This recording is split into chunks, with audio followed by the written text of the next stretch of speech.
What's up, everyone? Welcome back to Slithering Salamander Escapes. If this paludarium looks familiar, then congratulations, because you get a gold star. This was my green frog paludarium set up in a 40-gallon breeder. I love this one. This was an excellent build, I thought, and unfortunately I had to tear it down because I lost my last green frog, but I wanted to build something kind of similar to kind of retain that look, and so I think I did. I worked on something for a while and have been researching and researching and researching, and I finally came up with a really cool scape that I like and mimics some habitat that I really have never built before. And so I really think you're going to like this one. I've never seen this done before because I am a pioneer. That's right, I'm a pioneer in the paludarium space. Psych. But so let's dive in to the Sphagnum Bog. So this is a sphagnum bog that I found right off of a trail here in Western Maryland. It's really cool.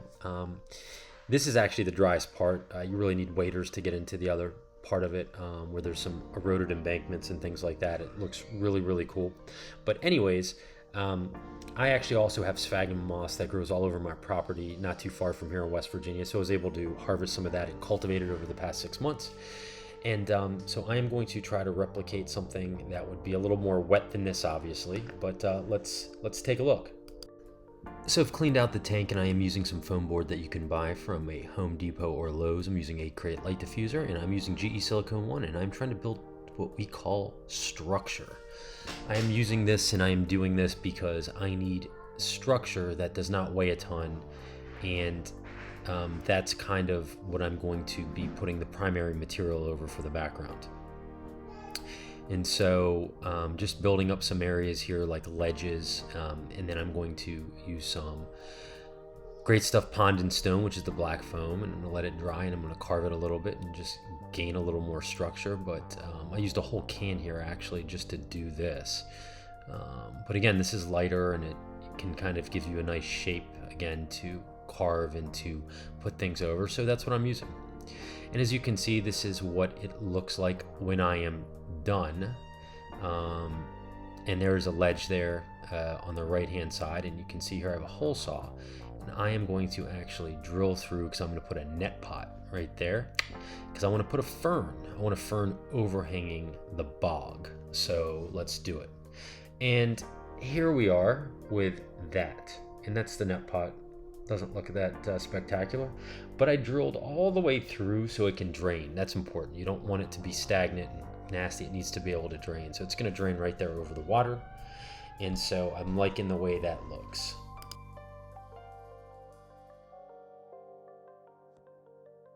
So we're going to get ready now for the next step, which is the old Buddy Rhodes vertical mix, which I am going to make here. Again, I saw this on Serpa Design for the umpteenth time, but just want to make sure that I give a shout out there. I'm making a little bit drier this time. I am going for a mud look, but it takes forever to dry, so I am going to try to make it a little bit more dry. But as you can see here, it still looks like slop.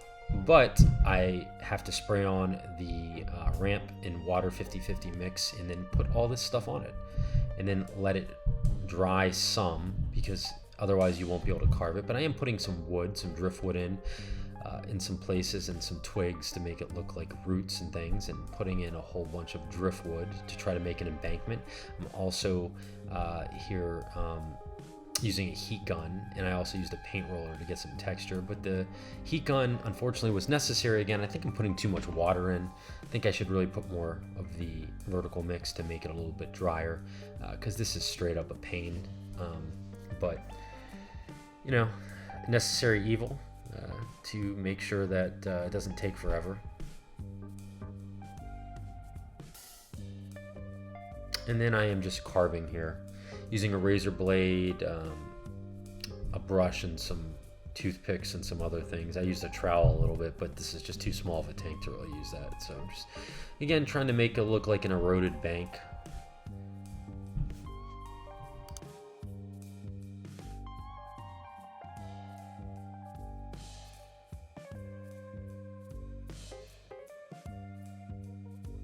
And this is what it looks like when you're done. Just again, using the main material.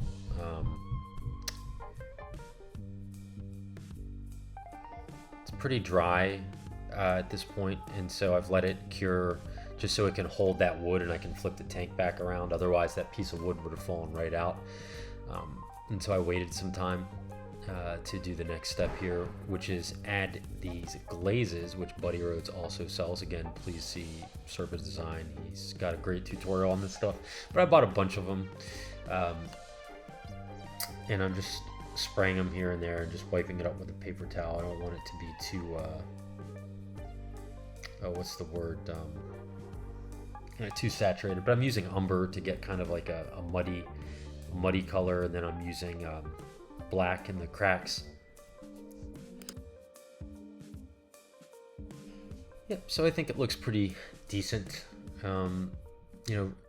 Sprayed some of the leather color to try to get a little bit like an irony color in some spots. I think the light on my camera is making this a little not great to look at right now, but I like it. I mean, it's achieving the general idea that I had, and so yeah, I think it looks all right. And so the next steps here are to go ahead and start creating a base. But this is actually, this is actually what it looks like without bright lights on it. So I think it looks pretty realistic. It looks like some erosion and dirt, some different colored sediment and things like that. So I'm liking it. All right, so let's give this a rinse. Let's get it clean. Just get all any kind of debris or any residue or any kind of glaze or anything that's not, just kind of got to rinse it out, get it clean. This is actually a really satisfying part of doing this once you're done this. I don't know why. It just really is. It looks cool, and it's a really cool product. I like it. I bought some more of it, so I'll probably use it in some future builds, but maybe mix it with some other my techniques that I do. And this is just the way it looks after rinsing it off. Nothing special, just the wood looks wet, and I think it looks pretty cool. I've got some other things I'm going to do here, include starting on this hardscape here pretty soon, but I like it. It looks pretty cool. All right, so back to the old Great Stuff Pond and Stone and some of this foam board, and I'm going to be propping up some rocks, and I'm going to use some driftwood and this dirty old blade here that looks like it was used in the Revolutionary War. And what we're going to do is we are going to put some of these hardscape elements in place and try to create a bank for the bog. And that's what this weird thing right here looks like. Yep, looks like nothing really, but we're going to carve this like we usually do, and we are going to create a small bank.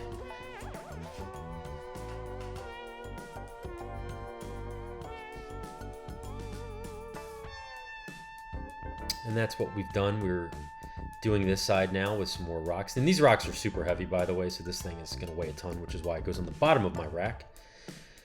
But if you can kind of see the vision that I have, and that's it carved. I didn't show you that because I don't want you to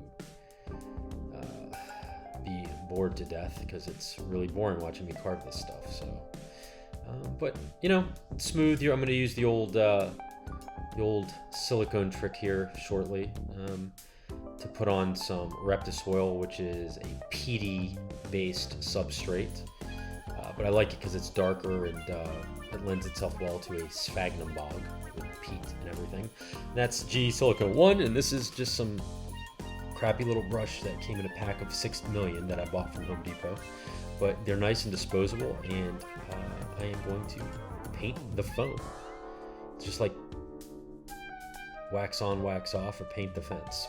And here's Reptisoil and some sand. I don't even know why I tried using this sand. It was kind of a waste. But I am going to pack this stuff on here, and that voila is what it looks like when it's done. It looks pretty cool. I've also added a little bit of the Reptisoil to the background in spots just to kind of have a transition because it's darker down there. I wanted to have some of the same color substrate up there. I just don't want it to look weird.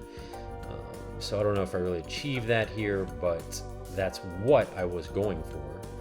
And so that's why I did it, but I like it. And here's some time lapse of me putting those big rocks in and moving them around and vacuuming and doing some other stuff here. This is actually filter foam in between the spots to hold some of the substrate. I'm putting more of this Fluval Stratum, which is an aquatic substrate. I want it to be very, I want like a nice organic substrate, and this stuff always works well. And I'm afraid of cyanobacteria, so I'm going to use this. With sand, I've had more cyanobacteria, so I'm going to use more of this. And I'm just trying to fill in the spots above the foam.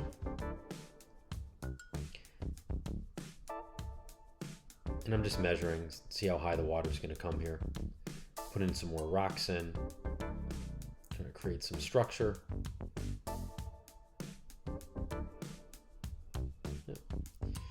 And that's kind of what you're left with, is not a real pretty, but a kind of a foundation here for this everything else. And this wouldn't be a sphagnum mom. That's right, this is a sphagnum mom. This is a sphagnum bog, so I'm using some wet sphagnum moss and also some dried oak leaves. And I am going to create a substrate here for the land portion. I'm putting some more driftwood, as you can see, propped up by some rocks. I think it looks pretty cool. And I am going to continue to add this, and then I will add water shortly just to see how deep it gets, because I think it's going to have to be pretty deep, which unfortunately it is, and it's coming up higher than I thought, but it has to be over the intake. Sorry for the water all over the glass, but the water has to be higher than the intake for the canister filter to work. So I'm just kind of redoing some stuff and now planting. Added more substrate. I'm using some moss here. And I like it. A lot of sphagnum moss, which is clearly what the whole point of this is. Putting some other moss and liverworts in here as well. And I added a fern, there it is, from my yard, which I like. And you can't forget the springtails.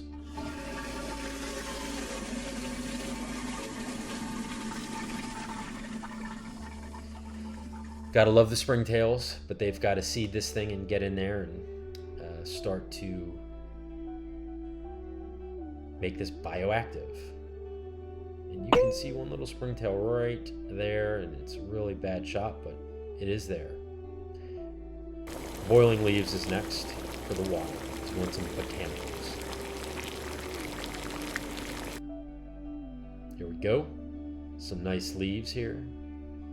We are going to put these in the water. Oops. And whoop, that's better. Here they are. I'm going to put them all over the place, to be honest, because I want the Fluval Stratum in the leaves to create a substrate over time. Right now they look like little balls, but over time it'll turn into like a mud almost. And this is kind of what it looks like. I mean, I think this is pretty legit, and I think it looks really good, to be honest. You will have to guess what kind of animals will go in here. There is a breeder who breeds them, but I don't know that I will be able to get any anytime soon, but if I can, they do lay eggs in sphagnum bogs, and they are an amphibian.